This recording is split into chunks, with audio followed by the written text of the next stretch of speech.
The NFL draft is fast approaching, so what can the Cowboys do to improve Dan Quinn's defense? A Micah-friendly edition of the Blitz starts now.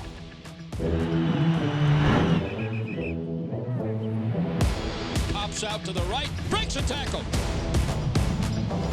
They blitz it. Prescott throws it down the right side for Lamb. Caught it! Wentz gets rid of it over the middle. It's intercepted.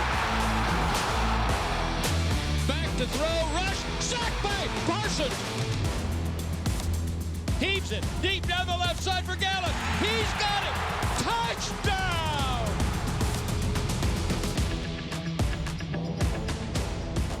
We are now right at a week and a half away from the NFL draft, and things are hopping here at the Star in Frisco. Welcome to the Blitz. Bill Jones along with Kyle Youmans inside the Globe Life studios. You know, we've had Dak-friendly shows before. I like making this a Micah-friendly show as we focus on the defense. Yeah, why not? The defense deserves a little bit of love. They've been the most consistent unit these last couple of years, so we've talked a lot about the offense. Let's add some spice to that defensive side of the ball. And how about at the linebacker position in particular? Of course, we know what Micah Parsons has done in his first couple of years in this league. You want to put some players around Micah as well. They've lost a couple of players, too, as Anthony Barr hasn't been signed anywhere. Luke Gifford has gone on to the Tennessee Titans, a backup tight end. But let's talk about Micah off the top here and just how important he is to this defense. No, he's massive. This is the cornerstone of your defense as you continue to build into his career. He's been so phenomenal through his first 2 years. There's no reason not to build around Micah. That has to be the conversation. Just like how you would build around the quarterback on the offensive side of the ball, he has turned into your most reliable, your big play threat on the defensive side. Build around him. Add some help on the interior. That's why they went out and re-signed Jonathan Hankins. Add some help at the second level. They re-signed Leighton Vander Esch. Still some work to do at the linebacker spot, but then you go and you trade for veterans like a Stephon Gilmore that can help in the secondary. Every time you make an addition talent-wise to the defensive side, it's going to open things up for Micah Parsons. If you look at the inventory at the linebacker position and you got Leighton Vander Esch re-signed, that was a big free agent signing, in Damone Clark as well going into his second year. Yeah, it's really interesting when you look at the linebacker spot. This might be the one spot where the Cowboys still need to make an addition, whether it be through the NFL draft or whether it be in free agency, because you have Leighton Vander Esch back. Great. Okay, check that box. Then after that, you have a lot of youth that you're hoping takes a step forward. Damone Clark, who, of course, missed some time last year. You have Jabril Cox, who has missed some time over the last couple of years. You do not have Luke Gifford any longer. You have some younger guys like, let's say, a Devin Harper that you can maybe throw into the fold as well. But there's not really a solidified rotation at linebacker. That's why going out and adding somebody else could really help out that unit. And as we mentioned off the top, Anthony Barr, he had 609 snaps on this defense last year, made 10 starts. There is an opening at linebacker. We're going to discuss how the Cowboys might fill that opening at linebacker come draft day. How about an Arkansas Razorback from right here in DFW joining this team? The Dallas Cowboys Blitz, presented by Blockchain.com, is also brought to you by AT&T, official partner of the Dallas Cowboys, and by Blockchain.com. Make your crypto play today.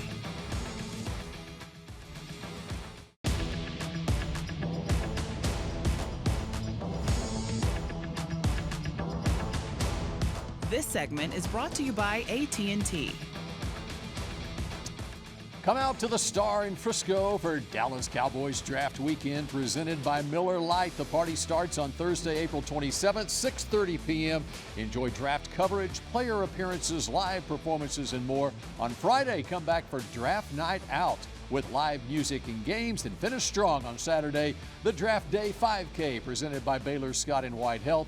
For more details, visit dallascowboys.com/draft. And we continue our Micah-friendly edition of the Blitz here. Bill Jones with Kyle Youmans. And how about we talk about some linebacker prospects in this draft? In fact, these three linebacker prospects are the top three on Kyle Youmans' board, starting with a local product. They grow up so quickly. Oh, Drew man. Sanders out of Denton Ryan High School, and he had transferred from Colleyville Heritage, where he was actually a quarterback at one point. He was a little bit of everything at one point at the high school ranks. And like you said, it feels like yesterday he was playing wide receiver, he was playing linebacker, he was playing edge rusher. He went to Alabama first, played 2 seasons with Nick Saban as an edge rusher, and then he got a phone call and said, you know what, I should probably go and play linebacker. Good decision, Drew Sanders, because he ended up in his career at Arkansas, had 136 tackles. And you talk about somebody who can do a little bit of everything on the defensive side. Sideline to sideline speed, absolutely. You talk about the way he plays downhill. He can rush the passer, check. He has both of those. Can he drop back in coverage? He played a little bit of cornerback at his time at Denton Ryan High School. So he has the footwork to be in the secondary as well. The big thing with Drew Sanders is because he's so new to the linebacker position, he did struggle with finishing tackles. He had 22 missed tackles in 2022. He's got to find a way to continue to wrap up and finish through some potential tackles and finish the play. If he's able to do that, he checks the rest of the boxes, and I think he compares very well to a young, and let me emphasize, a young Anthony Barr, who, of course, the Cowboys are replacing a veteran Anthony Barr this past year. Maybe he's the right guy for the fit and a long-term fit at that. You look at that video there and you say, what a football player. You say the same thing about Trenton Simpson from Clemson. Yeah, I really like Simpson as well. He's number 2 on that list for me. The build, the athleticism. You can see it all on film, and he fits that true mold of an outside linebacker. You can put him inside if you want to because he has a little bit of speed to his game. He ran a 4.43 at the NFL Combine, bench 25 reps. So speed, size, athleticism, check, check, and check. You want to make sure that he doesn't get caught up in unnecessary contact sometimes, because there are times when he's trying to make a play and he's just washed out a little bit. If he can jump off a block and he can make the right angle and able to wrap up a player, as you can see there, he was one of the best linebackers at doing so in college football the last 2 years. And one of the best playmakers in college football this past year and throughout his career. How about Deion Henley? Yeah, and this guy looks like he's shot out of a cannon. He's not as fast in straight line speed as a Trenton Simpson because he ran a 4.54, but in terms of play speed,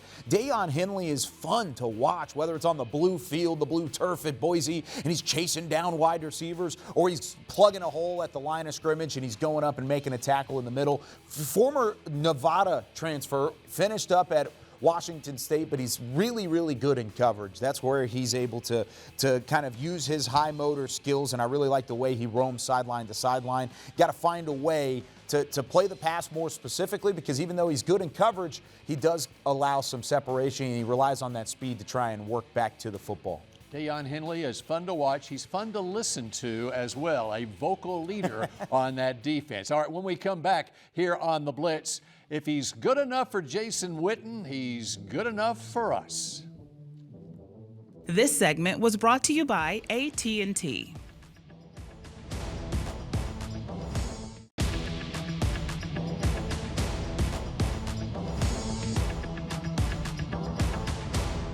This segment is brought to you by Reliant, the official energy provider of the Dallas Cowboys. Welcome back to the Blitz as we profile one of the draft prospects who recently paid a visit to the Star in Frisco. Haley Sutton takes a look at a player who is one of Jason Witten's favorites in this draft. Towards the back half of the 2022 season, the holes began to show in a depleted offensive line unit. Now, to the credit of the coaching staff, they were able to play some sort of musical chairs in terms of moving players around, but wouldn't it be nice to have some consistency going into the 2023 season? And wouldn't it also be nice to have a player who has some ties to the Cowboys franchise? Well, look no further than Oregon center Alex Forsyth, who was actually here in this building just a few weeks ago when he was shaking hands with Jason Witten. Not only does he get noticed for his all Pac-12 play on the field and his charity work off the field, but the way he has faced and overcome adversity in the form of family tragedy has made him the leader of his team and the pride of the University of Oregon. Let's meet our final Collegiate Man of the Year finalist, Oregon's Alex Forsyth. In his final season with the Ducks, there wasn't much free time for Alex Forsyth. Between football and his time volunteering at the homeless shelter and the food bank, the center had a lot on his own plate. I'm not big into the needing to be recognized and the awards and stuff, but it was cool to get recognized for that. I've been trying to display my leadership qualities on and off the field and represent the University of Oregon in the best way I can. So it was nice to know that I've somewhat succeeded at that. That leadership, he says, is now one of his best qualities, standing out among the laundry list of football skills demonstrated in 2022. As a fifth-year senior, Forsythe started in 14 straight games at Oregon, playing more than 1,800 snaps in his career. Heading into the NFL draft, he ranks 5th nationally among centers with an 87.5 pass blocking grade from Pro Football Focus. Yeah, I think I can play every position on the line. I didn't really play a whole lot of left tackle in college, but I played right tackle through left guard. So I know what to do on every single play. I think I'm a good vocal leader on the field. Obviously, the versatility is a huge plus for me, so I think those are my biggest or my best qualities. The connections he made with both past and present Dallas Cowboys stand out to Forsythe as he makes the transition from college to pro. And like many players in his class, the honor of working with some of the best is a big draw. I was hoping to get to talk to Zach Martin. He was the one who actually announced me on stage for the Jason Witten Award. Now, that was kind of a surreal experience just because, I've been watching him for a long time, and I think he's, easily one of the best guards to ever play the game. And his versatility is something Cowboys offensive line coach Mike Solari could get creative with if Forsythe finds his way to Dallas. Just being able to show that I'm a real leader, I'm confident in the calls that I'm making on the field, and I think I'm a good guy to have to elevate a team culture. So I think it's good to show that and have the Jason Witten Man of the Year award nomination under my belt. Forsythe said he had the opportunity to spend a lot of time chatting with Jason Witten at that event earlier this year. He said the best piece of advice he got from the future Hall of Famer: just be yourself. So important to keep that message at the forefront as these guys get ready for the next phase of their career. All right, thanks, Haley. And Kyle just can't wait for the next segment. It's Mock Draft 4.0, where he goes behind enemy lines. Would he dare give rock walls, Jackson Smith and Jigba to one of the Cowboys' rivals in the first round? This segment was brought to you by Reliant, the official energy provider of the Dallas Cowboys.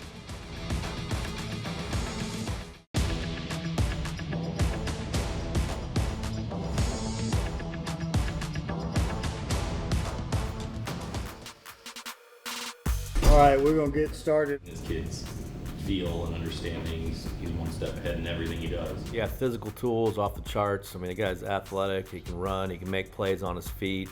He's kind of tunnel vision with football, so he's probably not the first guy you're going to grab to go eat a cheeseburger with because everything's kind of through a football perspective. If he can remain durable in this league, he's a no-brainer from a skill standpoint. Let's watch more of that. We could spend all day inside the Cowboys draft room listening to their take on these draft prospects. As we welcome back here to the Blitz, Bill Jones with Kyle Youmans. It's mock draft time, and it's 4.0 this week.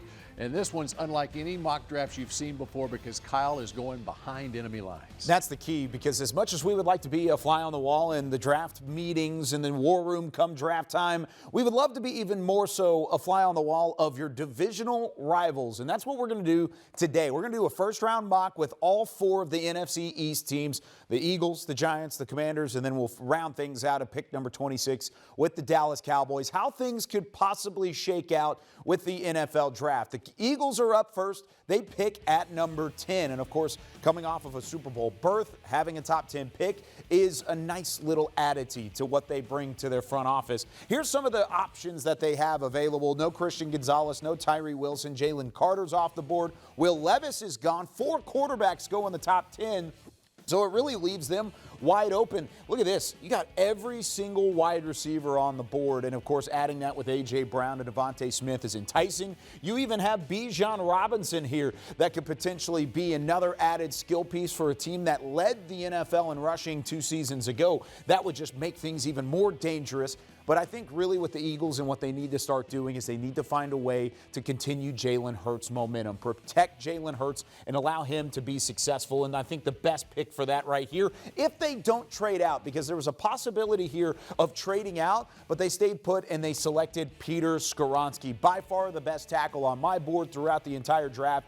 Unanimous first-team All-American, and he did so a couple years in a row after Rashawn Slater was drafted out of Northwestern. Skoronski really stepped in and picked up that same sort of momentum. He is a mauler as a player. He's great in pass sets. He's very polished in his footwork, his strength, his light feet. His heavy hands are two things that you always look for with an offensive tackle. He does so in abundance, and then when you get him rolling downhill, you're able to pull him out and actually use him in the run game. He's phenomenal as well. He's going to be a great fit for Philadelphia if they elect to select him there at 10. Just like his grandfather was a great fit for Vince Lombardi. He's in the Packers Hall of Fame, an offensive lineman. All right, picking number 16 overall, the Washington Commanders. See, and this is where things can get interesting because all the quarterbacks are off the board, right? They thought maybe an Anthony Richardson would fall, maybe a Will Levis would fall, but neither one of those guys are there at pick number 16. They have some good options. A couple wide receivers flew off the board with Jackson Smith and Jigba, Jordan Addison in the early teens, so Quentin Johnston is still there. You really like Kalijah Cansey, but just like Philadelphia, you got to find a way to protect your guys in the backfield. And now they don't have that quarterback right now. Maybe they select a Hendon Hooker. Maybe they make a trade, or they ride with the guys that they have, maybe a Sam Howell who came on late in the year. And in order to do that, they need guard, tackle, flex. Darnell Wright, who's been an intriguing name for Cowboys fans over the last couple of days, couple of weeks, because of that guard tackle flex. He brings that to the Commanders, and he's good enough on film to where you would select him as high as 16. This is probably at the top, the ceiling of his draft stock. He could certainly fall to the back half of the 20s, maybe into the early parts of the second round. But with the type of versatility that he brings, playing inside, playing outside, playing with some strength, I think the Commanders could utilize this well and try and protect their quarterback, because they were one of the worst teams offensively in terms of time to throw the football in 2022. They see an uptick with the Darnell Wright pick here. And quickly, we fast forward to the Giants picking just before the Cowboys. Yeah, really, really fun here, because now you get a ton of names off the board. Kalijah Cansey, gone. Quentin Johnston, gone. Banks, Addison, Branch. Bijan Robinson, no longer there either. So now this is the pick before the Cowboys. Remember, the Cowboys pick at 26, so we just got one more to go here. These are pretty much the same names you're going to see on the board, but what did the Giants do with Daniel Jones? They just signed him to a big-time contract, $40 million, extended him. Saquon Barkley, he didn't sign the franchise tag, at least not yet, but they expect him to be back. Let's add another weapon to that offense. At least that's what the Giants are thinking. Of course, the Cowboys don't want that to happen. The best weapon on the board right now is Zay Flowers. He's a little bit undersized for the wide receiver position, but he has some inside-outside ability. I really like what Zay Flowers does from a fundamental standpoint of just picking up production and running routes. He's got a diverse route tree. He's able to get through and find his way open. The separation is phenomenal, and for the most part, he's the best fit for the Giants here, because the Cowboys now on the clock, they don't have to worry about him not being there, because he might be an option for Dallas too. You hate to see him with the Giants, but now what do the Cowboys do? So this is where it's tough. This is really tough, because their options are still there. Even with it as dry as it has been at 26, you still have a couple guys. They've brought in Forbes. They've brought in Will McDonald. These are both options. Torrance is an option. Breesy, if you want to stuff up the run game, is an option. Even Michael Mayer, these tight ends, they're both there. The best tight end on my board and the best player on my board, I went straight BPA. I think Dalton Kincaid is a top 15 player in this draft as a receiver, and he's somebody that I really think would impact this offense and allow Dak Prescott to see an uptick in his game immediately. He's not a Dalton Schultz replacement. He's an upgrade over Dalton Schultz. Keep that in mind, because you saw the production that Schultz brought to the table. Kincaid brings that in bunches even more so than Schultz did. He's more athletic. He's more of a threat down the field. Think of Dalton Kincaid as a Zach Ertz or a Dallas Goedert and what they've seen on the other sidelines against Philadelphia these last couple of years. He fits that mold better than he fits a Dalton Schultz mold. I would have loved to go offensive line here with Torrance, but the value of getting a Dalton Kincaid here, even with some of the questions around his back injury, I still think it's too much to pass up. So there you have it, Mock Draft 4.0, and we wrap up the Blitz in just a moment.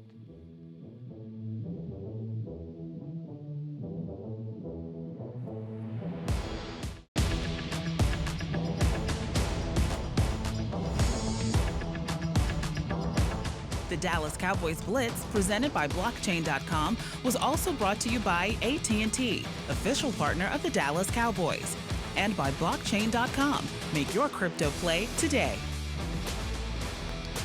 Final minute of the Blitz. You know what would be a dream draft pick for the Cowboys? How about Rockwall's Jackson Smith and Jigba if he was there at 26? Inside the Cowboys Star Magazine, you got a draft preview. What do you got on Jackson? Yeah, so like you said earlier in the show, I was not mean enough to give him to an NFC East foe. And actually, he's my top wide receiver because we have 132 scouting reports in this. Jackson Smith and Jigba, one of the top receivers in his class. His route running is pro-level ready. I don't want to give too much away because you got to buy the magazine, DallasCowboys.com/star. And we'll see you again next week on the Blitz, where we'll both have mock drafts for you. Can't wait for that.